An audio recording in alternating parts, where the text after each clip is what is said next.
Selon moi, chaque femme est unique et ce que j'aime leur transmettre, c'est la révélation de leur visage et faire ressortir chaque point fort. Même si certaines fantaisies en matière de maquillage sont permises, il y a quand même quelques erreurs à ne pas faire. Le crayon à l'intérieur de l'œil.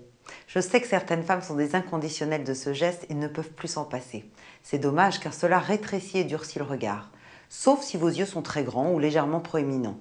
La teinte du fond de teint doit se fondre parfaitement avec votre carnation, ni plus clair ni plus foncé. Posez très peu de fond de teint également près de la racine des cheveux. Pour finir, on ne descend jamais le fond de teint dans le cou.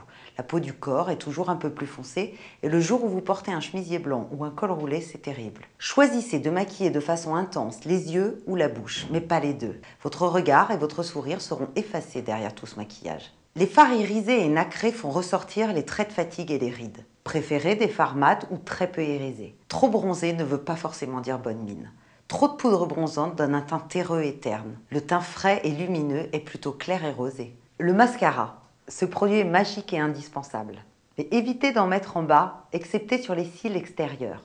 Si vous posez du mascara sur l'ensemble des cils inférieurs, votre regard sera alourdi et cela vous donnera l'œil rond, alors qu'on recherche plutôt un œil en amande. Une jolie bouche mise en valeur peut être maquillée légèrement avec un brillant ou un rouge à lèvres intense. Vous pouvez faire le contour de la bouche avec un crayon ton sur ton, mais surtout pas un contour plus foncé. Pas de bleu sur les yeux bleus. Si vous posez un fard à paupières de la même couleur que votre iris, vous l'éteignez au lieu de le faire ressortir. Il faut au contraire créer un contraste. Si vous portez des vêtements de ton neutre, blanc, noir, gris, marine, brun, vous pourrez davantage oser des couleurs pour votre maquillage, soit pour les yeux, soit pour les lèvres. Si votre vêtement est de couleur rose, rouge, orange, vert, bleu vif, appliquez des tons neutres sur les yeux.